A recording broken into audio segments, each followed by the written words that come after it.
ازيكم يا حلوين؟ عايزه اوريكم طريقتي في حفظ الفول الحصى اللي بيتعمل فول دميس.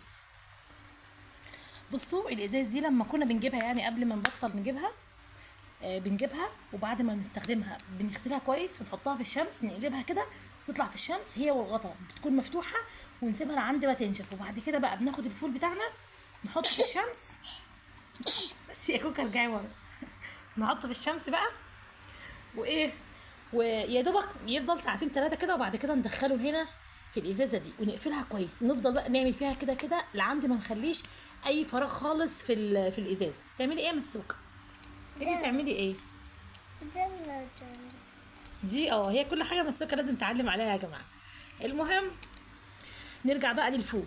نبص ما نخليش فيها هوا، يعني احنا بنتك عليها اهو، مفيش فيها فراغ احنا قادرين نتك عليه. نفضل نكبس فيها كده لعند ما ندخل الفول، وندخل وندخل ونعمل كده.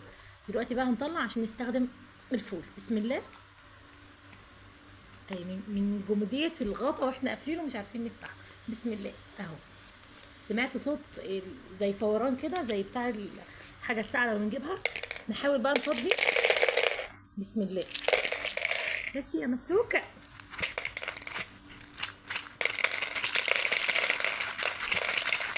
اهو هنفضل بقى نفضي نفضي لعند ما ناخد الكميه اللي احنا عايزينها. وبعد كده طبعا مش هناخد دول، هناخد اكتر يا مسوكه. هناخد اكتر من دول، هناخد اكتر من دول ان شاء الله، بس مش عايزه اطول عليكم الفيديو، فهنخلصهم كده ونرجع لكم تاني. ماشي يا كوكا؟ انت اعملي يلا. هي عايزه تعمل يا جماعه، اعملي يلا يا مسوكه. اهو مش راضي ينزل. انت نزلي نزلي نزلي يا كوكا. اهو مش راضي ينزل ولا واحده. سيبيني وانا انزل، انا هتقع منك يا كوكا. اهو بصي اهو. بس هنفضيه بقى ونرجع لكم تاني. وكده اخدنا نص الازازه وبقى النص التاني. وهنعمل فيه ايه بقى؟ زي ما هي كده اهوت، هنقفل الازازه ونسيبها، مش هيجرى لها اي حاجه. عايزه اقول لكم ان ده بره التلاجة، يعني ممكن بقاله اكتر من سنه وهو موجود بره التلاجة، والله ما جرى له اي حاجه. والفول قدامكم زي ما انتم شايفين اهو. ثانيه يا كوكا.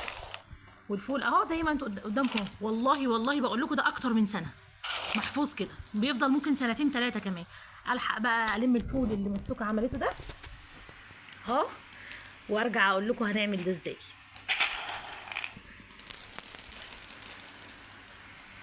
يا حلاوه. وعلشان نسهل على نفسنا ان احنا نخلص الفول بسرعه عشان هو بياخد وقت طويل على النار، هنعمله في حله الضغط بتاعتي اهو. بس الاول هقول لكم نعمله ازاي. وممكن عادي اعملها في اللبانه في الدماسه بتاعتي، بس انا النهارده هعملها في حله الضغط عشان هعمل كميه كبيره وعايزاها تخلص بسرعه. نعمل ايه بقى؟ ناخد الفول نفضيه هنا،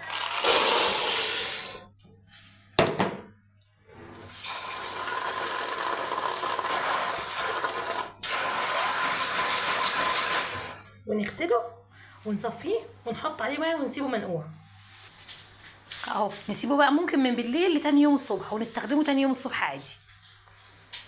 كده بيسهل علينا وقت تسويه الفول، ما بياخدش وقت طويل. وهعرفكم ازاي بنسوي الفول. ده الفول بعد ما تشبع بالميه. بصوا بقى شكله مكرمش ازاي، بقى شكله كده. سيبناه حوالي 10 ساعات. ناخده بقى دلوقتي نغسله تاني ونصفي الميه دي كويس، ونحطه بقى في الحله اللي هيتعمل فيها. وهنا بقى حطينا الميه اهي تغلي. ما نحطش الفول على الميه ساقعه. لما نحط الفول على الميه ساقعه بيزود مده السوى، لكن لما نحط على الميه سخنه جامد اهي ده كده كويس. نفضي بقى الفول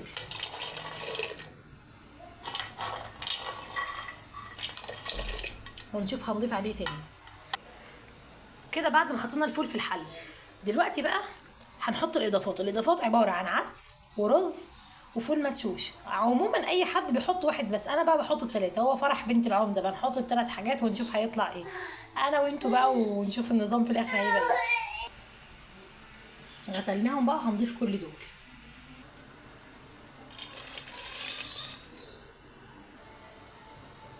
ونضيف كمان بصل وطماطم وفصين توم.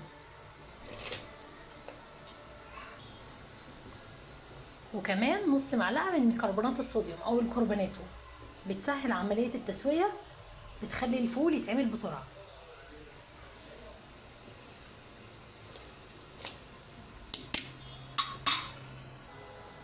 بس كده، وبعد كده نقفله.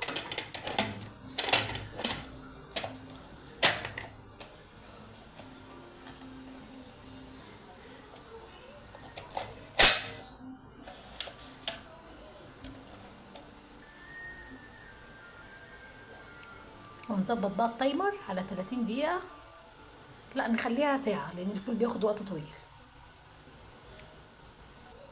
تمام كده، نحطها بقى ونهدي بقى ونسيبها.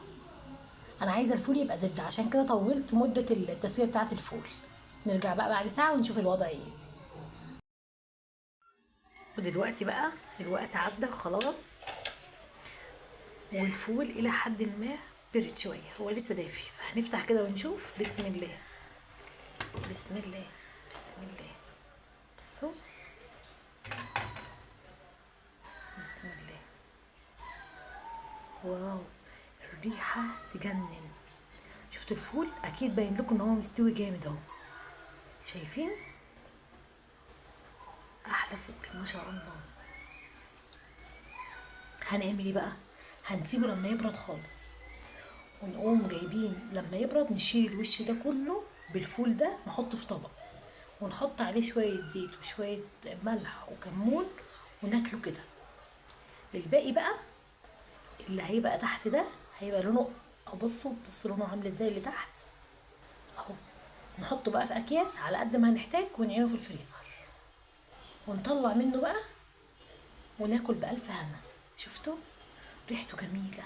اصلا كل المكونات اللي انا حطيتها دي هي اللي مخليه جميل كده. بص، هو مش محتاج طبعا ان انا اتكلكم على الفول واقول لكم ان هو مستوي ولا لا، هو واضح اهو، واضح عليه اصلا، يعني شكله باين اهو. شفتوا؟ جميل جميل. من زمان كنت عايزه اعمل لكم الوصفه دي والله، استنيت لما الفول اللي عندنا يخلص علشان اوريكم طريقتي في عمل الفول. بصوا والله احلى وانضف من المحلات بكتير، ما شاء الله اللهم بارك. جميل جميل جميل. هتشتروا نص كيلو فول هيعمل لكم كميه كبيره. شفتوا؟ ما شاء الله. ما تحرموش نفسكم من عمايل ايديكم يا ولاد. كل حاجه بتعملوها في البيت بتبقى احلى وانضف واطعم من بره بكتير. شفتوا؟ ما شاء الله. باي باي يا حلوين.